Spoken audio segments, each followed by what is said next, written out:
হযরতে বেলাল রাদিয়াল্লাহু তাআলা আনহুর প্রেমের কথা বলে শেষ করা যাবে না। হযরতে বেলাল রাদিয়াল্লাহু তাআলা আনহুকে নবী আমার কতটা ভালোবাসতেন।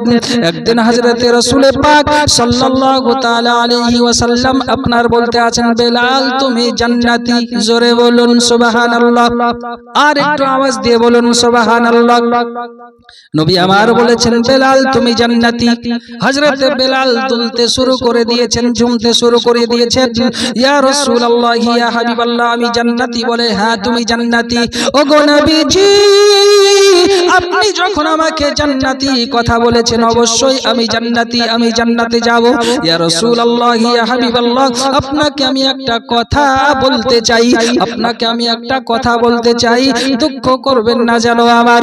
রাসূল পাক সাল্লাল্লাহু তাআলা আলাইহি সাল্লাম বলে, বেলাল কি কথা তুমি বলতে চাও আমাকে বলো। হযরতে বেলাল রাদিয়াল্লাহু তাআলা আনহু বলে, ইয়া রাসূলুল্লাহ, ইয়া হাবিবাল্লাহ, ওগো নবীজি, আমি কি আবু বকর সিদ্দিকের আগে জান্নাতে যাব? নবী আমার বলেন, বেলাল রে, তুমি আমার আবু বকর সিদ্দিকের আগেও জান্নাতে যাবে। হযরতে বেলাল হাবশী রাদিয়াল্লাহু তাআলা আনহুর জোশ চলে এসেছে বাবা। মুহাব্বতের ছলে নবী পাক সাল্লাল্লাহু তাআলা আলাইহি সাল্লামকে বলে, ওগো নবীজি, আমি কি উমরে ফারুকের আগে জান্নাতে যাব? নবী আমার বলে, বেলাল তুমি উমরে ফারুকের আগেও জান্নাতে যাবে। জোরে কোন সুবহানাল্লাহ। সুন্নি মুসলমান, হযরত বেলাল হাবশী রাদিয়াল্লাহু তাআলা আনহুকে নবী আমার বলে, বেলাল তুমি উমরে ফারুকের আগে জান্নাতে যাবে। এবার হযরত বেলাল রাদিয়াল্লাহু তাআলা আনহু বলে, ইয়া রাসূলুল্লাহ, ইয়া হাবিবাল্লাহ, গো নবীজি, আমি কি উসমানে গনির আগে জান্নাতে যাব? নবী আমার বলে, বেলাল রে, তুমি আমার উসমানে গনির আগেও জান্নাতে যাবে। ইয়া রাসূলুল্লাহ, ইয়া হাবিবাল্লাহ, আমি কি হযরত আলী রাদিয়াল্লাহু তাআলা আনহুর আগে জান্নাতে যাব? নবী আমার বলে, বেলাল তুমি আলীর আগে জান্নাতে যাবে। মিল্লাতে ইসলামী আমার হযরতে বেলাল হাবশী রাদিয়াল্লাহু তাআলা আনহু দুলতে শুরু করে দিয়েছেন, ঝুমতে শুরু করে দিয়েছেন। ইয়া রাসূলুল্লাহ, ইয়া হাবিবাল্লাহ, আমি কি ইমামে হাসান হুসাইনের আগেও জান্নাতে যাব? নবী আমার বলে, বেলাল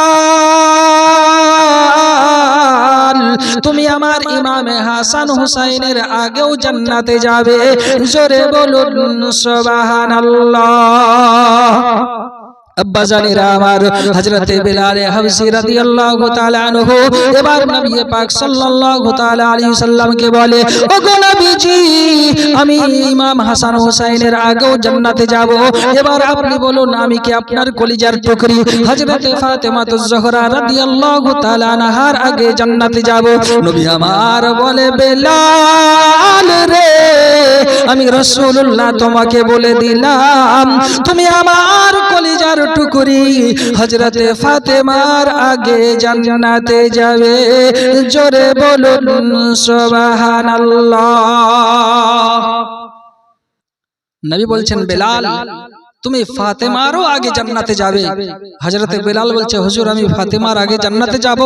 বলে, হ্যাঁ তুমি ফাতেমারও আগে জান্নাতে যাবে। এবার বেলাল দুলতে শুরু করেছেন, ঝুমতে শুরু করেছেন। বেলালের ইশক মোহাব্বতে জোশ মেরেছে বাবা। বেলাল আর থামতে না পেরে, সহ্য না করতে পেরে হযরতে বেলাল বলে, ওগো নবীজি, আপনি আমাকে আর একটা কথা বলে দিন, আমি কি আপনারও আগে জান্নাতে যাব? নবী আমার বলে, বেলাল রে, তুমি আমারও আগে জান্নাতে যাবে।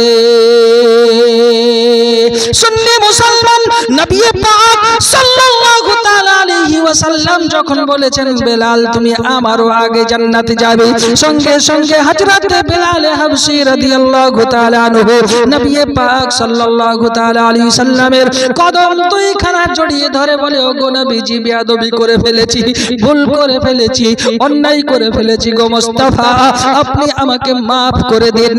আমার শরীরে এতটা মোহাব্বত, এতটা জোশ মেরেছে গো মুস্তাফা, মোহাব্বতে ডুব মেরে আমি আপনারও আগে আগে যাবার কথা বলে ফেলেছি। ইয়া রাসূলুল্লাহ, ইয়া হাবিবাল্লাহ, এটা হতে পারে না, কারণ আপনি হচ্ছেন আমার আকা মুস্তাফা, আখিরি জামানার নবী, কুল কায়নাতের নবী। নবী যাবে পরে, গোলাম যাবে আগে, এটা হতে পারে না। ওগো নবীজি, আপনার কথাটা আপনি ফেরত নিয়ে নিন। নবী আমার বলে, বেলাল, তুমি এমন কথা আমাকে বলেছো, পৃথিবীর জমিনে গাভীর বাট থেকে দুধ দোহার পর ওই দুধটা যেমন পুনরায় গাভীর বাটে প্রবাস করানো অসম্ভব, তেমনি তোমার নবীর জবান থেকে যে কথাটা বেরিয়ে গেছে ওই কথাটা ফেরানো অসম্ভব। রে বেলাল, আসমান ভেঙে তছনছ হয়ে যেতে পারে, জমিন উলট পালট হয়ে যেতে পারে, সারা পৃথিবীটা উলট পালট হয়ে যেতে পারে, কিন্তু তোমার নবীর জবান থেকে যে কথাটা বেরিয়ে গেছে এই কথা কোনো সময় উলট পালট হবে না। আমি যেটা বলেছি সেটাই হবে। হযরত বেলাল রাদিয়াল্লাহু তাআলা আনহু দুই হাত কানাকে জোড় করে বলে, হুজুর, এটা কেমন ভাবে হবে? আমি তো আপনার একজন আদনা গোলাম, আপনি হচ্ছেন আমার আকা মুস্তাফা, আপনি হচ্ছেন আমার নবী। ইয়া রাসূলুল্লাহ, ইয়া হাবিবাল্লাহ, আকা যাবে পরে, গোলাম যাবে আগে, এটা কেমন ভাবে সম্ভব? নবী আমার বলেন, বেলাল রে, কিয়ামতের দিন তোমার আকা মুস্তাফা আমি রাসূলুল্লাহ যে উটনির পিঠে চড়ে জান্নাতে যাব, ওই উটনির লাগাম খানা হবে তুমি বেলালের হাতে। তুমি বেলাল গোলাম হয়ে টানতে টানতে আগে জান্নাতে যাবে, আর আমি তোমার রাসূল তোমার পরে জান্নাতে যাব। জোরে বলুন সুবহানাল্লাহ। হযরত বেলালকে নবী আমার বলছে, বেলাল, যে উটনির পিঠে চড়ে আমি নবী মুস্তাফা জান্নাতে প্রবেশ করব, সেই উটনির লাগামটা হবে তোমার হাতে। তুমি গোলাম হয়ে টানতে টানতে আগে জান্নাতে যাবে, আমি তোমার আকা পরে জান্নাতে যাব। জোরে বলুন সুবহানাল্লাহ।